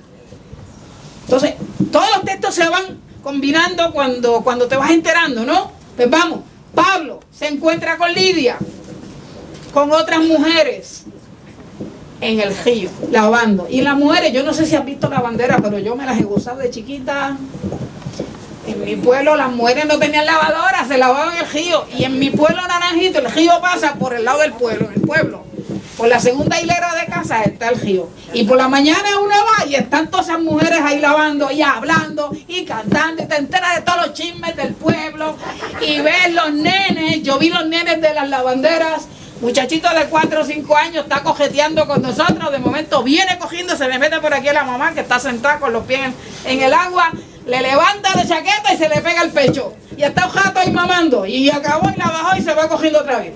Muchachos grandes que ya juegan con nosotros, con sus mamás. O sea, una relación así tan linda, tan hermosa. Así que la mujer destila esto que Dios quiere de nosotros. Lo femenino de nosotros viene de Dios. Y nosotros somos tiernas cuando no estamos con el otro, somos tiernas, somos amorosas. Sí, porque las que se quedaron con otro demonio por ahí, ni amorosas nada, lenguilargas y mal hablar y de todo. Ya, pues entonces me imagino el chachareo que había en el río. Y Pablo se para y de momento se sentó, se tiene que sentar una piedra y empezó a hablar con ellas. ¿De qué les estaría hablando? No dice, pero ¿de qué les estaría hablando? De Jesús. Y tú sabes lo primero que hablan los apóstoles de Jesús. ¿Qué es lo que dicen en cuanto llegan? Allí diría Pablo: mujeres, escuchen este mensaje. Las mujeres de Filipos, escúchenme. Jesús de Nazaret fue un varón probado ante nosotros, garantizado ante nosotros por Dios. Un varón con una palabra que lo que decía se hacía. Un varón de milagros, de prodigios. O sea, es como que lo que andábamos buscando. Y vinieron los judíos de arriba. No fue el pueblo, fueron los cocorocos. Los jefes religiosos, los somos sacerdotes. Y se lo entregaron a los paganos, a los romanos. Y los romanos lo mataron. Pero ¿saben qué? No se quedó muerto. Al tercer día su Padre del cielo, con brazo poderoso, dice, lo levantó entre los muertos. Y de eso somos nosotros testigos. Estuvimos 40 días con Él, comimos con Él, caminamos con Él, nos enseñó lo que faltaba del mensaje del reino. Eso se lo queremos comunicar a ustedes. Y aquellas mujeres se quedarían, yo me imagino, en el río. Dice que Lidia creyó. Allí dice, en Hechos, Lidia creyó y le dijo a Pablo: yo quiero ser bautizado. Se bautizó ella y toda su familia. En las aguas del río, ¿sabe? Allí es que se bautizaba por inmersión. Se bautizó ella y su familia y luego les rogó, dice, les suplicó a Pablo que fueran a hospedarse a su casa. Y Lidia abrió su casa y se formó la primera iglesia cristiana doméstica de Europa. Es Europa, el primer sitio donde llegó allí a Macedonia es Europa. Y ahí se forma la primera iglesia. Por tanto, fíjate la capacidad que tenemos las mujeres para acoger el mensaje. Lo primerísimo que tenemos que recibir es que Jesús está vivo. No es que Él resucitó hace 2000 años, qué sé yo, después se fue al cielo y ya se nos olvidó. No. El mensaje es que Jesús resucitó y Jesús está con nosotros todos los días hasta el fin del mundo. Amén. Y tenemos que meternos dentro de esa verdad. Que Jesús está aquí con nosotros y dijo, donde dos o más se juntan en mi nombre, y estoy yo. No es embustero. Ahora, hacemos silencio para escuchar. Él habla. Buscamos su palabra. Es hermoso cuando alguien te la predica. Entonces, pues esos minutos que nos quedan, los vamos a emplear mirando a María Santísima. Porque todavía me quedarían los diálogos de Jesús con Marta hablando de la resurrección, los diálogos con la sirofenicia. Hay muchas mujeres, pero entonces hay unos diálogos con algunas mujeres, ¿verdad? Que, bueno, lo haremos en otro momento. El próximo taller. ¿Ah? El próximo taller, sí, seguro. Entonces, María Santísima, observa, está en una casita pobre. Su marido no está ahí, él está con sus papás. Él vive allá o donde él viva, solo. No están juntos. Un ángel, un enviado del Señor se le aparece. ¿Tú te imaginas la impresión? Luego lo que le dice. Estoy todavía en Zacarías ahí. El 26. Al sexto mes envió Dios al ángel Gabriel a una ciudad de Galilea llamada Nazaret. El único sitio que se menciona en la Biblia, Nazaret, aquí. Era una aldeíta pobre por allá retirada en Galilea. Nadie sabía nada de esa aldeíta. Y de María menos. Una pobre joven, una doncella, no tiene ningún título de nobleza, no tiene chavos, no tiene título universitario. Y un ángel se le aparece para darle la noticia. Y entonces le dice, alégrate, llena de gracia, el Señor está contigo. La palabra alégrate no es la más feliz para traducir. La palabra que dice originalmente es salve. Salve. Que en latín va salve regina, salve reina. Salve es el saludo que se le da a los césares. Cuando se va a presentar uno ante el César, le dice salve César. Y eso va con una inclinación. Y así mismo recibe María el saludo del ángel. María se extrañó, ¿por qué? Porque me está saludando como si fuera una emperatriz, que yo soy. Si fuera de aquí, soy una jíbara del campo. ¿Y quién me está saludando como emperatriz? Y entonces el ángel le explica. Y fíjate que lo primero que le dijo es, el Señor está contigo. O sea, esa aseveración. Que sepas que el Señor, el Dios del cielo, el Padre, está contigo. ¿Por qué? Porque lo que te van a mandar a hacer no lo vas a poder hacer sola. Te va a dar canillera, te va a dar nervio, te va a dar de todo, porque eso es un compromiso como nunca antes se ha hecho. Y a ti te lo encomienda el Señor. Entonces cuando la ve temblar, pues ella dice, pero ¿qué clase de saludo es ese? Entonces le dice, al oírlo queda desconcertada y se pregunta qué clase de saludo es, y el ángel le dijo, no temas, María, no temas. Esa palabra escuchada todos los días de tu vida. Lo repitió Juan Pablo II hasta cansarse. No tengas miedo, no tengas miedo. Si Dios está contigo, ¿quién contra ti? No tengas miedo, lo que venga, para adelante, con él, para adelante. Y María, lo que viene no es juego. Lo que el ángel le va a decir no es juego. Le dice, concebirás y vas a dar a luz un hijo a quien vas a llamar Jesús. Va a ser grande.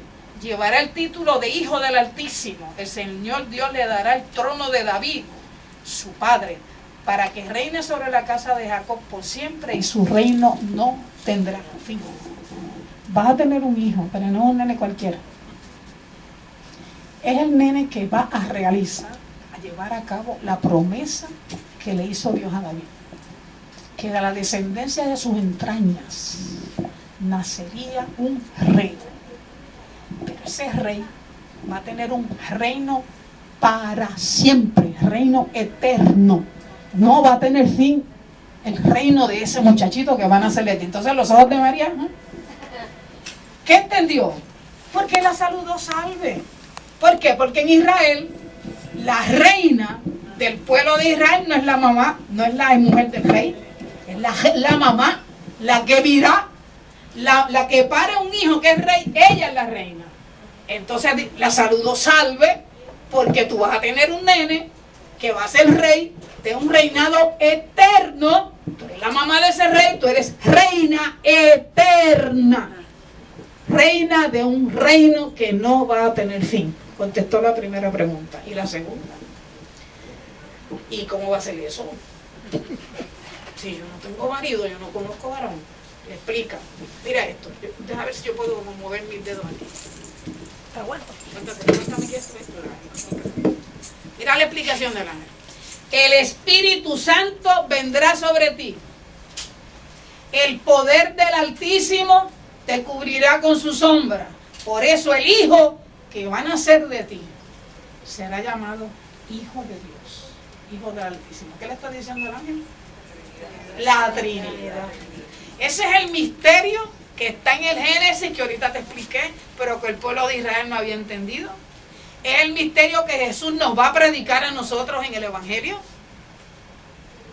Pero ese misterio se lo dijeron a ella antes. Y sobre ella. El Espíritu Santo va a venir sobre ti. Y el poder del Altísimo, ¿quién es? El poder del Padre. La dinamis, la dinamita del Padre viene y te cubre con su sombra. Por eso el nene será llamado Hijo del Altísimo. Ya le contestaron las preguntas a María. Hizo dos preguntas inteligentes.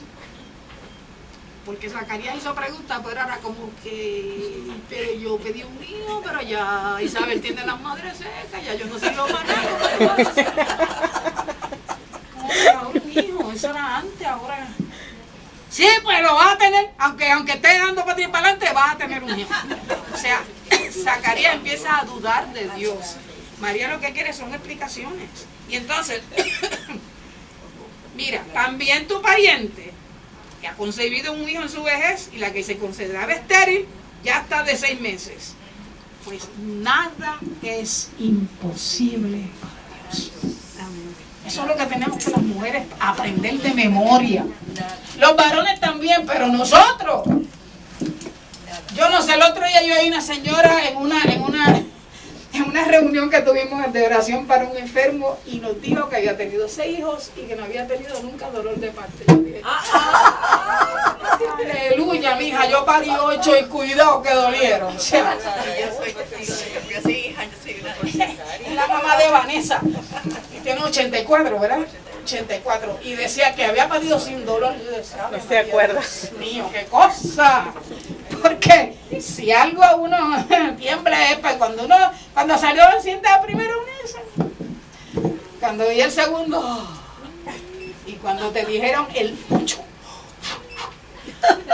uno no piensa más que en la hora de parir. Es terrible. Es horrible.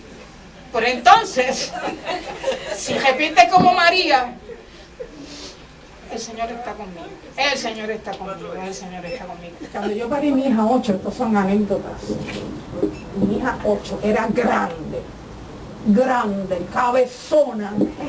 Y era la 8, no la podía parir porque era tan grande, y yo haciendo esfuerzos y el médico turbado. Y allá mandó a pedir oxígeno, y me puso oxígeno, y otra vez yo hacía esfuerzo, y yo estaba ya extenuada, y de momento me pegó un grito en quirófano, y dije, ¡Jesucristo, ayúdame! Salió.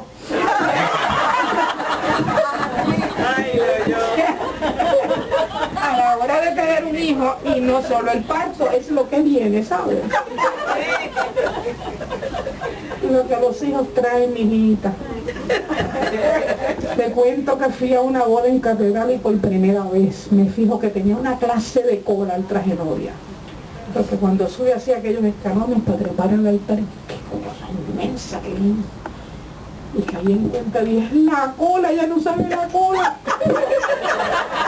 Ella se casa ahora, pero no sabe la cola. Ahí yo medité sobre la cola. ¡Ah! La cola ya no sabe. La cola de 8 hijos, mi hermano, ¿no? Sí, porque la complicidad de la vida, las situaciones. Cuando te llega el momento que tú dices, Señor, ¿y qué voy a hacer? Ya no puedo hacer más nada. ¿Y qué tú oyes? ¡Reza! Reza. No te queda más que rezar. Porque ya no puedes cantarle, ni puedes regañar, ni puedes no. Y se fueron y ya va a hacer lo que le da la gana. Hasta que el Señor los toque. Amén. Y entonces el Señor, rezo. No peleo, no cantaleteo. Los recibo con cariño, los atiendo. Tengo un escrito que hice en el 81, creo que es eso. Se va un hijo y digo, voy a disimular mucho y voy a brincar la quija para que no se me salga una lágrima y voy a hacer que te parezca que no me está pasando nada, pero estoy embarata por adentro. Pero ¿sabes qué? Vete. Cuando te den un macetazo, mira que yo te voy a curar, y después te echo una otra vez. O sea, esa es función de mamá. Pero entonces tenemos una mujer santa, una mujer sin pecado, una mujer que le ha tocado sufrir como nunca ninguna de nosotros va a sufrir. Es tener un hijo santo, es ser alguien, Juan Pablo II lo dice en otra encíclica, mira que libro, la Catequesis Tradendi, la que escribió para las catequesis, al final en la conclusión de esa encíclica dice que María fue la maestra de Jesús, en su falda, en su regazo. Ella le enseñó la historia del pueblo de Israel. Ella le enseñó las escrituras en su falda y le enseñó la adoración al Padre. Esas son palabrotas. Yo si no lo hubiera dicho Juan Pablo II, lo hubiera dicho wow. Sí, ella fue la maestra de Jesús niño y ella le enseñó lo que es el Antiguo Testamento. Pero cuando el nene creció, ella se volvió la primera discípula de ese maestro. Ahora él le añadió lo que tenía que añadir al Antiguo Testamento porque él trae un mensaje de salvación que es el Nuevo Testamento. Y ella es la primera que lo escuchó y la primera que lo creyó y la primera que lo siguió y lo apoyó. Y lo siguió hasta el Calvario. Y eso es otra cosa que tenemos que aprender las mujeres. No jajarnos, como dice por ahí arriba. Cuando andamos con Jesús, fuertes, tenemos al Señor con nosotros, ahí vamos. Los hijos van a ser, yo no sé dónde te vas a encontrar con las cosas de un hijo. Hay mamás que han tenido que ir a la cárcel a verlo. Y ahí están, y de pie. Y puede que los demás se olviden, pero mamá no se olvida. Mamá va. Y cuando salga de la cárcel, a lo mejor más nadie lo quiere, pero mamá lo quiere y le abre la puerta y lo ayuda. Es llevar nuestra vida hasta las últimas consecuencias. Siempre con la fe de que ese hijo cabezón o esa hija cabezona se va a convertir. Amén. Se va a encontrar con el Señor, va a encontrar salvación. Amén. ¿Y dónde va a encontrar la fuerza? En mamá, que porque mamá cree en el Señor y mamá lo vive y mamá ora y mamá recibe sacramentos, mamá confiesa, mamá comulga, mamá vive como Jesús quiere que viva. Ese va a ser el modelo, el ejemplo para que un día él o ella, puede ser el día que uno se muera, no importa cuándo sea, el día que el Señor nos toque. Para eso necesitamos vivir como Cristo vive. Cristo resucitado, no se te olvide. Hay una mística que dice que si cuando oras tienes presente que Jesús está vivo, si te concentraras sentirías la respiración de Jesús aquí en tu mejilla. Está cerca, pero nosotros creemos que es un cuento de camino que pasó hace 2000 años. Jesús está vivo. El Evangelio es actual. Hoy el Evangelio está vivo, hoy. Y hay que leerlo y vivirlo y comunicarlo para que otra gente se encuentre con Jesús.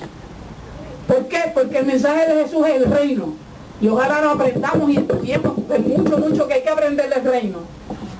Que a la iglesia le toca anunciarlo. La iglesia no es el reino. Algunos teólogos dijeron que es el reino. El Papa dijo que no. Juan Pablo II dice que no. La iglesia es el germen del reino. La iglesia anuncia el reino. Dice que el reino sobrepasa la iglesia, pero a la iglesia le toca anunciarlo para que la gente se encuentre con Jesucristo resucitado. Y entonces el que se encuentra con Jesús resucitado quiere vivir lo que Jesús enseñó, porque ahí en el Evangelio se da La identificación total entre el mensaje y el mensajero. Lo que Jesús dice, eso es Él. Jesús hace presente el reino, Él es el reino que se hace presente en la tierra y está aquí, está vivo. Eso es lo que tenemos que meternoslo dentro, porque cuando llegan las situaciones, los problemas, se nos doblan las rodillas. Cuando no hay solución, Jesucristo está ahí, no te olvides. Pero tienes que vivirlo, aprenderlo, tienes que leer el Evangelio, agarrar el mensaje y no quedarte con él. Tienes que comunicarlo, tienes que dárselo a otras personas para que otras personas también puedan vivir. Entonces, mirando luego, hay tema como para otra charla de esta. Sí, la relación de Jesús con las mujeres es hermosa. Porque en un país donde los hombres oprimen las mujeres, las marginan, se puede divorciar un varón judío de su mujer porque ronca, se puede divorciar de su mujer porque se le quema la comida, o sea, por tonterías, porque encontró otra más guapa. Se puede divorciar y aparece un varón que te dice, en el principio no fue así. Y te lleva al Génesis 1. Dios nos unió para hacer una sola carne. Y luego Jesús añade allí, y lo que Dios unió, que no lo separe el hombre. Pero cuidado, mujer, que sea Dios el que junta tu matrimonio, porque a lo mejor te creíste que era Dios y te casaste en la iglesia y no era Dios nada. Y te lo va a declarar nulo la iglesia si lo estudia. No era Dios nada. Eran los deseos, las pasiones, qué sé yo, las cosas que lo juntaron, era Dios. Y tenemos que formar a los jóvenes para que sea Dios. Dios el que une, Dios el que ata. Y eso no hay que lo disuelva, pero si no es Él. Y entonces, educar a las muchachas. Como María. ¿Qué contesta María? He aquí la esclava del Señor. Y yo siempre añadí, y de más nadie. Y de más nadie. Esclava del Señor y de más nadie. ¿Cómo voy a someter a la esclavitud con quien sea? Que no, si el casado conmigo me quiere de esclava, lo siento mucho. No voy para allá. Y dije a mi marido antes de casarme, si tú quieres que yo me someta a lo que tú dices, me convences de que viene del Señor. Si viene porque te salió de tus pantalones, te equivocas. No me someto a machismo, ni a órdenes esclavizantes, ni porque te crees que eres, ni que... Y tenemos que formar las muchachas para que no se dejen dominar de nadie. Estamos liberadas por Jesucristo. Amén. Modelo María Santísima. Esposa y madre modelo. Y a nosotros nos dieron unos modelitos que hay que crecer, hay que madurar en el amor de Dios, porque hasta que yo no sea libre en el Señor no puedo liberar a nadie. Y tengo que sentir la libertad que el Señor me da para luego instruir, para luego ser catequista, para luego ser predicadora, lo que sea, para que tengan las muchachas que me escuchan la libertad de las hijas de Dios y formar a los varones, porque los varones tienen que saber que cuando se someten al pecado y se alejan de Dios y oprimen a la mujer, ellos se están degradando, y este pueblo tiene mucha degradación. Lo otro, hay que predicar a Jesucristo resucitado. ¿A quién le encargó él eso? ¿A quién le encargó el Señor? Les vayan y dicen a las mujeres, preeminente María Magdalena, vete y dile a Pedro. ¿Quién es Pedro? El Papa del momento. Dile a Pedro y a los demás que resucité, que estoy vivo, que los veo en Galilea, que allá nos vamos a encontrar. Y ella fue. Ahora pregunto, si Jesús quiere que las mujeres anuncien la resurrección, ¿qué pasa con nosotras que estamos tan calladitas? La resurrección apenas se predica. quizás en Pascua una que otra homilía, pero la educación hay que predicarla. ¿Y quién quería a Jesús que predicara? Las mujeres. Y el Talmud de los judíos dice, judíos, que la resurrección es más creíble en boca de mujer que en boca de varón. Porque la mujer es la que sabe de la vida. Ella es la que llevó vida en la barriga y sintió nene pateando allá adentro. Y sintió nene con hipo. Y sintió el dolor del parto. Jesús habló del sufrimiento que iba a pasar comparándolo con un parto. Pero siempre que hay dolor de parto, hay alegría de nueva vida. Amén.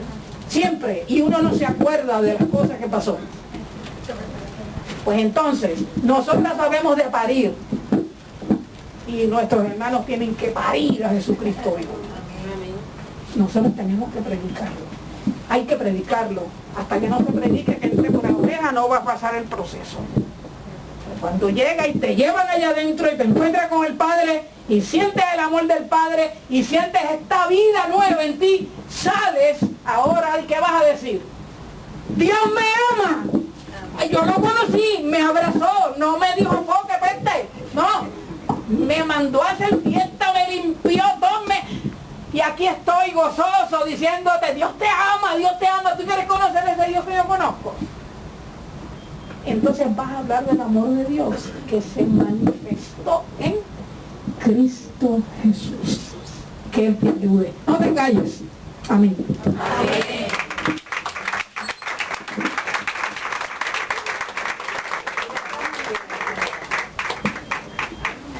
Wow, cuánto hay en la Biblia para uno profundizar, ¿verdad?